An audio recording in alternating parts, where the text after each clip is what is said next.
Hey guys, so just want to take you through another back workout, 3.5 weeks out from Body Power. Trying a different gym out, pretty excited. I've seen a lot of different equipment there, which I love, as you guys know, to create, different stimulus and, just changes things up, keeps me motivated.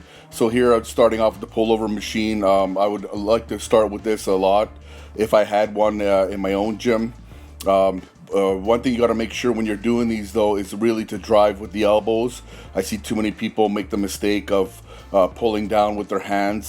Just keep your hands nice and rested on top there, as you can see, and just really drive with the elbows and drive the bar into your stomach and get that really good squeeze. Really good way to warm up the back, so you take out the arms out of it. And then decided to go to this machine that I've never even seen before at any gym. Pretty cool. I like the way the handles actually were able to turn them. So what I would do is I would turn them in on the way in to get that good stretch, because you get a better stretch that way. And then I would basically kind of try to turn them underhand or supinate them to try to hit the lower lat a little bit as I'm pulling back on the row as much as I can to try to hit the lower lats, which I'm always trying to bring out more. But you'll see here in a sec the machine and how the handles work a little bit better. They're independent, but here we go, you get a better look at them. And so yeah, you can turn the handles, as you can see I turn my hands forward. That gives you the most stretch in your back as you can, and then I can pull it back and in different kind of angles, which I like to try to turn my wrists as much as I can anyways. I can only turn them so much, but what that does is that'll help hit the lower lats a little bit more, which I'm trying to do with this exercise. Also sitting up higher, driving the elbows as low as I can here, trying to hit the lower lats to mid back, try to work on that thickness again. I usually do about 6 sets for back, 4 rows and 2 pull downs. So here we decided to do a pull down. I've never seen this machine either at any other gym, so decided to give it a try. It was actually not pretty good. I found that I had to kind of lean into it so that I wasn't pulling back my elbows so much, and really concentrate on pulling my elbows down, keeping them in front of me, which I find another mistake people do a lot of when they're doing their pull downs. They pull their elbows back and kind of turn into a high row. You want to try to keep your elbows in front of you to really engage the lats. And again, as you can see here, full stretch as much as I can, and a big squeeze at the bottom. But yeah, I found this machine pretty good. And again, the handles, you can move them around, but I was just keeping them the way they were, just to work on my pull down. So that was my heavy set. And then we decided to do a drop set here to really try to help bring out, etch out some detail in these last couple weeks here, doing a lot of drop sets on almost all my last sets. Yeah, so as you can see here, really coming into the machine, getting that stretch. You got to really make sure you get that full stretch. I tell that to people all the time. They think they're getting a stretch, but they can always stretch a little bit more. I notice, even if it's that extra inch or two, over time that's going to add up. So I'm a big preacher of full range of motion, as most of you know. So that means fully stretched position and fully contracted. And over time, that's gonna add up to the results, and that's the way you want to think about when doing all your exercises. So here I'm just doing a drop set as I'm getting lighter, trying to squeeze harder. I'm always trying to squeeze, but of course, when you start off heavier, it's a little bit harder to get the squeezes. So I make sure that when I'm starting to go lighter and lighter, I squeeze even more harder. As you can see here, now I'm really trying to squeeze hard, just like I'm doing a rear double bi on stage. Trying to keep my elbows in front of me. I know it looks like I'm bringing them back, but I'm starting to get kind of fatigued here, so it's kind of a little bit hard.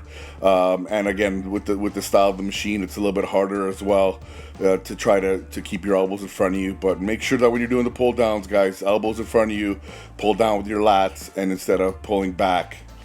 So it's pretty exhausted after that drop set.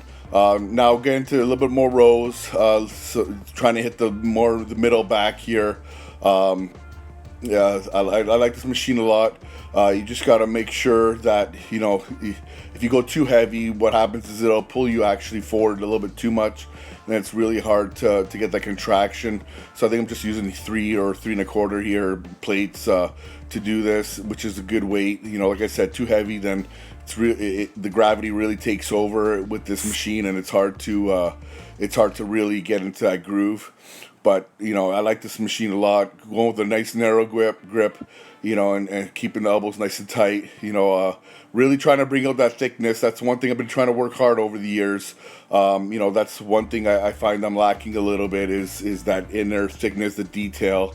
But I'm doing the best I can. I hit back twice a week like everything else, and I'm really trying to do as much as I can. I can't do a lot of bent over rows and T-bar rows, unfortunately, because of my back. So I have to do a lot of machine stuff, and so I'm doing the best I can with what I have, anyways. And then here we go back into a pull down now. Like most of I like to switch it up.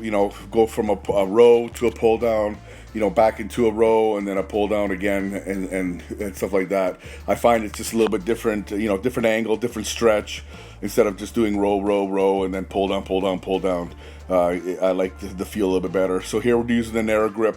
I wasn't too happy about the pull down station here. I wasn't able to get a full stretch, as you can see, which I wasn't happy about because the weight was bottoming out.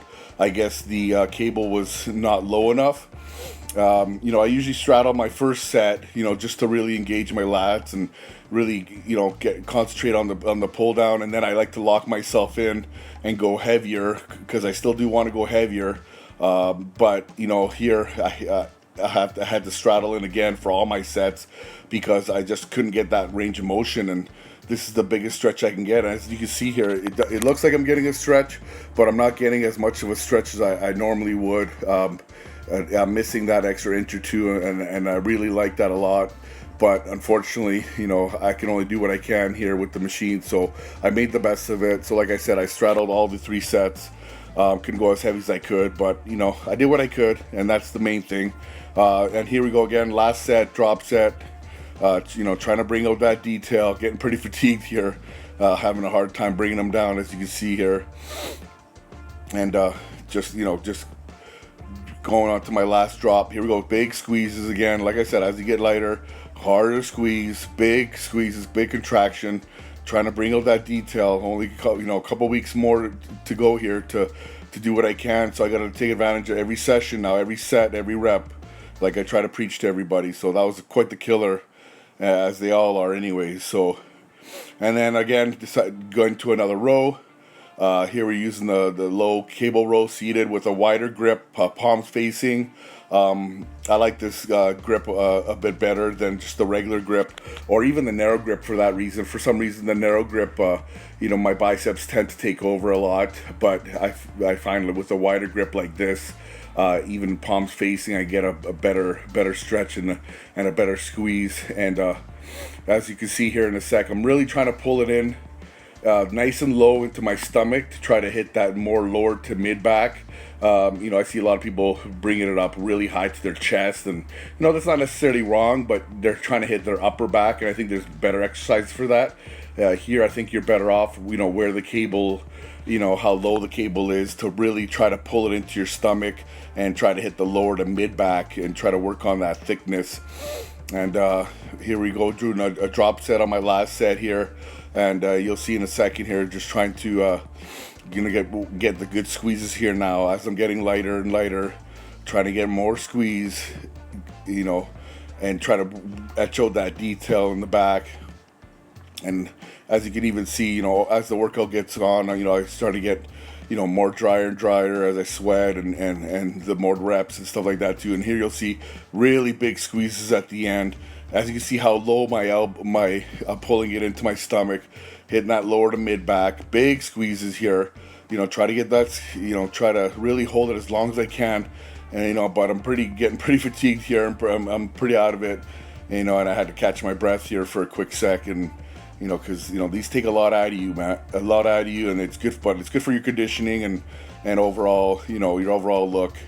So that was pretty much it for the back, and then we got into some rear delts as I always do on my back day. You know, it's part of your back anyway, so I like to hit them on back day. Just doing some bent over rear dumbbell raises here on the incline bench. As you can see here, just, you know, bringing them out to the side, to the front of me. You don't need to get crazy height here. Just letting the rear delts do the work. Try to not, as you can see, you're not getting the traps involved. Like, you know, I see a lot of people making a mistake of, you know, and then what I do is I superset them. It's hard to see here, but what I'm doing is I'm just kind of trying to retract with my rear delts. You'll see better in here in a sec. As you can see, here you go. I'm just trying to pull back with my rear delts there. It's a good superset. Really burns the hell out of your rear delts. I suggest giving it a try. Just you gotta really be careful. Make sure not to involve your traps in either of those movements, because that'll really take away the tension of the rear delts. So we did 4 sets over there. The rear delts were pretty fried after that, and then we went to do some biceps, which I always do at the end of my back day.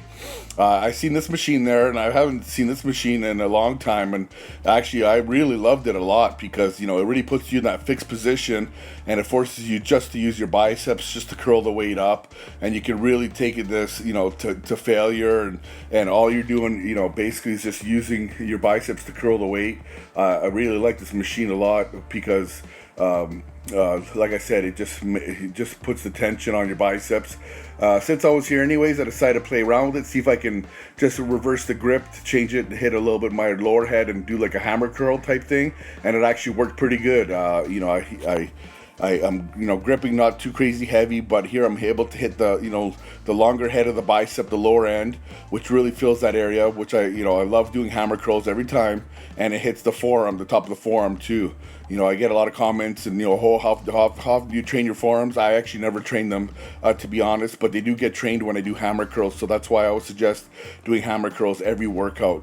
I'm a big believer of hammer curls, and here we go. I just take it to failure, and did 3 sets there, and we decided to finish off biceps with some concentration curls, which I like to do a lot of times. As you can see here, and you'll see more in a second, I'm always trying to twist my pinky in at the top. You can't see it too good maybe here. You'll see in a sec, I think, when I switch arms. But what that does is it really brings out the peak in the bicep, as you can see there. When you turn your pinky in, you can actually do that without even the weight, and you'll know what I mean. And that's what you want to do when you're doing all your curls. You'll see here in a sec. You can see the peak, and now you can see how I'm turning my pinky out. And what helps that is me grabbing the top of the dumbbell, which helps me be able to turn my pinky out, and that really helps bring out the peak in the bicep.